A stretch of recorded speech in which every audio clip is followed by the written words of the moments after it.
Sida 1281 number Purandarpur Manipuri LP school later Purandarpur ay ngarang haijabado hana Purandarjit kauwa ningthe macha amana kunthom bazani magi maming lawraga hujiksu Purandarpur haina adum lei adugi matungda Purandarjit na leiramisidi eno oiba tai akhoi awalangai matamda oiba tai aduga madugi matungda oiba tai akhoi kumar safu sabasingna leirami hariba asina adu moina kona safu sabasingduna leirambadagi kumar bon adagi sabthaidaraga kamar bon ko kamar bon na lakiba sidi maitai oja maitai na oiribni oja kaya oiri oja ani khungiro dum mapan khungidi leite khungido oja do headmaster do oja do retire oireba sumai tawna yumlei kai kadi adom kainoromgidi kasargi hoi yamna fibam chadana leiba mafam kharasu lei hai ai handak satchage aduga ayamba mafamdi yamna nungai yai phaba nungai yai bi marang kaiba moongda lei ngasai ayukta koi dijen hoidagi tholaaga ucharamba kano Manipuri LP school duni masi establishment si 1972 ni adase angang sing lei oja sing di ngasi oja sing di pung 10 makhai da lai hoje pung 10 tare wa noi bem nang ni class kya class 2 nang naming kari ko ba Aminita Singha yumnak ti ha Moirang them Singha nate noi na class kya boy hero nang class kya no Easter se naming ayo nanda ha nanda kai hai no mai hai ja ngan ba hai ba nang idi Rishikanta yumnak ati sagai khamgra khangde nang di nang naming kari ha kari hai no nimor hai ro mala sidit yengong ne kari mi Bimal nang di naming ayo asa wangangam dia nungsida like ti kamai tamiga nang ni ngarang kanu do unai dun tra adegi nangsu nang unade naming kari Nirmala noi kanu di yumnak ti sagai thengbai jam nangina ngosai thengnei do nang class 6 ro 5 nangina bem nangina kaigino chuba meli do chuba mekara dumaina met pata toide Sunita Singha yumnak hayo yumnak sarang the noi gi tamba textbook mai longi tamba param ta pauna param ta paro ba saireng osu am jaha am ta paro mai tai like tai pong ne kanun noi tam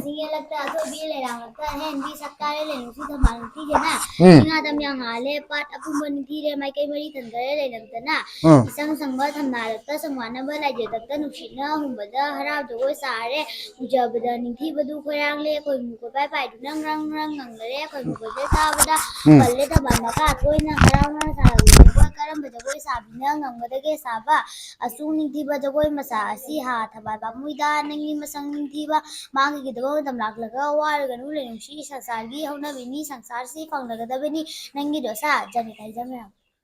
noi like the yoira da adagi wareng ama haro saireng nataba rano wareng noi tamma ma ha saireng ama leire dana saireng nataba tai para yaudro adu para ama haro na hai nanu bin hai wari da adu kawo larik pa putho par so yaina ade hata paro Leimani Thoingambi, Mamangida, Maitay Ninthosingna, Yumnonaba, Laibak Singi, Sandi Tongnaba, Natraga, Lan Toduna, Laibak, Lan Toduna, Lan Toduna. ꯇꯧꯗꯨꯅ ꯂꯩꯕꯥꯛ ꯁꯟꯗꯣꯛꯄ ꯆꯠꯅꯔꯝꯃꯤ ꯃꯩꯇꯩ ꯅꯤꯡꯊꯧ ꯈꯣꯝꯕꯁꯨ ꯁꯀꯥꯞꯇ 1955ꯗ ꯃꯔꯩꯕꯥꯛ ꯁꯟꯗꯣꯛꯀꯦ ꯈꯟꯅ ꯀꯕꯣ ꯑꯒ꯭ꯂꯥꯗ ꯂꯥꯟꯗꯥꯕ ꯆꯠꯂꯝꯃꯤ ꯃꯇꯝ ꯑꯁꯤꯗ ꯂꯩꯃ ꯅꯤꯡꯊꯧꯉꯝꯕꯤꯁꯨ ꯇꯨꯃꯤꯟꯅ ꯂꯩꯔꯝꯗꯦ ꯂꯩꯃ ꯅꯤꯡꯊꯧꯉꯝꯕꯤꯁꯨ ꯂꯩꯃ ꯅꯤꯡꯊꯧꯉꯝꯕꯤꯁꯨ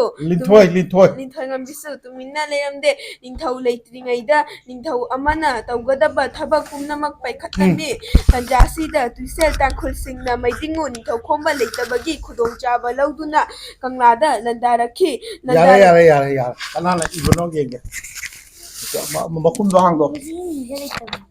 ꯃꯈꯨꯝ ꯍꯥꯡꯗꯣ ꯂꯥꯏꯔꯤꯛꯀꯤ ꯃꯈꯨꯝ ꯍꯥꯡꯗꯣ ꯐꯥꯔꯁ ꯄꯦꯖ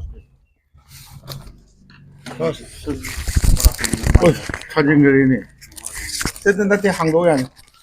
ꯅꯠꯇꯦ ꯁꯤ ꯂꯥꯏꯔꯤꯛꯁꯦ ꯍꯥꯏꯗꯤ ꯀꯅꯥꯅ ꯏꯕꯅꯣ ꯍꯥꯏꯔꯣ ꯗꯣꯛꯇꯔ ꯔꯅꯣꯁ ꯑꯩꯈꯣꯏꯗ ꯅꯠꯇꯦꯗ ꯁꯦ ꯑꯃꯨꯛꯇ ꯍꯥꯡꯗꯣ ꯗꯣꯛꯇꯔ ꯔꯅꯣꯁ ꯔꯅꯣꯁ ꯄꯦꯒꯨꯗꯤ एजुकेशन मिनिस्टरनी शिक्षा मंत्री येंगे से क्लास के आगे लारिंग नो येनिंग हुनबा मंगा सुबा कांगलुप की मंगा सुबा क्लास की हाइरो मंगा सुबा कांगलुप की कनाना महिसंगी मही मसिंग लोइसंग असमना फोंगबा लेमना येनबा तमनबा लाइरिक कना सी हमको थदल कना इगे एडिटोरियल बोर्ड कना सीडी लोई तट करे हां ममा यारे अदो हांदो यारे सी येंगे से कना नो येनिंग हुनबा मंगा सुबा an integrated Kaino text come word book for class 5 in Manipuri developed and reviewed by ACERT Assam through workshop and approved by the government of Assam and published by the Assam State Textbook Production and Publication Corporation adu taunune limited Guwahati acha all right reserve Raijagi मही गवेषणा अमसुंग छिंदम परिषद असम सरकार कई मात्रा खोंबा मनोज पेगू कोई मनपुरी साहित्य परिषद की गाड़ी मोई यावरंगनी वर्कशॉप तौ है नोई ओजादी पुंग क्या लाए तरा मखाइदसु लाई रोएगा पुंग अमदा कनो तौबा पुंग चाक पिजबरो जे चाक थोंबा मी लापरा मची लारो करिगिनो ngasi पैसा लोक चखरबा oh adagi oh chak asida dum thongbur noi ka simta do दो सोंडे चखुम द लैसिगा थोंग oja kya lege जा अनि अनि nupi ro nupa ro लुपी ani ma nupi kai dei ne ge moja अमना मास बरादे मास में आ दोगी अमना के नंदे चलन चल क्या सिलचर दे silchar da gya oh mana jaro talage amana silchar no english subject jawre ko no sia English ना adu nei bangali di kamai khange Bengali कोई subject noi oje hat ngang ba hitra अलग hindi है ga english tadi boy अलग है kitang haye ba english bangali ju khangna na ko na ta ko bangali khangda di mayang ma ta kamai lai bangali ma ta bangali khangda di lai ba ya roi ba bangali jo haina ba tau ta ba boy kai nang sai naming do kari ba ha nang ming do नंग मम्मी आइ रो दना naming do kari haibno attendance लो मिना dai तेने dai noi satra kaya no tamisa सत्रह पुन्ना भजी टाटे tratra दने adu class ti kamai tawri ba karai da phami ba noi sauna bench bench ta हमने क्लास 5 थी ना क्लास 4 देसी ना क्लास 3 ऐसी ना class asa asai da class 6 हां 5 na lore ko adagi 4 adagi 3 3 adagi 2 सीना 2 2 adagi sina सीना को मान 1 लिखे 1 leite ba common haidi moidi nursery acha layam ta mom ko nang sabro nang jacket ka lila ha Sabra ये इंबरा बा इंग है फरे फरे नंगाय नंगाय कोई बहुत ऐसी मतलब नहीं ले सिदने बा ऐसी मतलब और सरकार ने दिए तुम पोती को जब खसी नंबर से तो इसिंग दौरे इसिंग फिटिंग दौरे लाइक टीवी हाथ भी टीवी का टीवी म्यूजिक सिस्टम ओ नई वो 15 अगस्त का तो ब्रो फिरांग का चिंखले जनगण साया हाई ब्रो अच्छा वेरी गुड अंजना करती 13 अगस्त सो इफिन गादी मराम काइम पाली ने फिर अम्मा नि अहुम मरी फिर मरी का पाली ने अहुम सिददी पांद्रे थोंग मया और मान अहुम का पाली का मदा फरे फरे वे ओ तिकेंद्र जी की लाई थेली तिकेंद्र जी श्रीमन शंकर देव थेले असम गिनी आदगी कना रभा हाँ विष्णु प्रसाद कलागुरु रभा सिजु लक्ष्मीनाथ बेजोरिया बरुआ आदगी वीर चिल्ला राय ललित बोरफुंकन सांगी आदगी उपेन हजारिका लेगा सुधा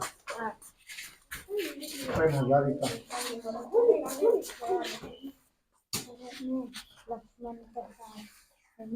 आदगी ओ गांधी सर्वपल्ली राधाकृष्ण रवि ठाकुर नेताजी स्वामी विवेकानंद जवाहरलाल नेहरू जी पत्ते सरस्वती जी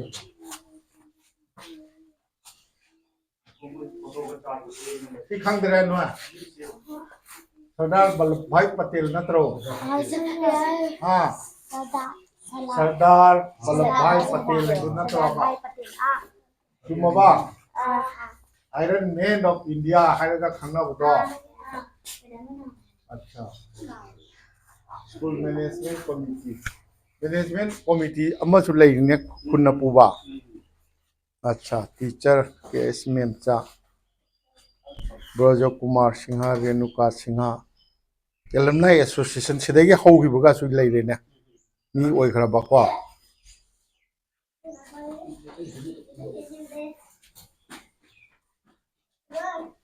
फरे फरे नोई लारी यामना तमुको अरे हन बंगाली खंगना बजु तौको बंगाली खंगदि नोई जिला चटपदा जिला आइदि सिला कोई बांग्ला खंगदा बसे रिक्शो भरा ऑटो भरा लुपा तरा न चपे याबदो यांखैगा हाजिल एबा नोइदजु हाजिल लकनी हां बांग्ला खंगदम को बांग्ला खंगदबे यादि मा इब करिनो न इरिसबो हज ड्राइंग येबा हां ला येबा फरे फरे नोई छात्र तरा का कया बा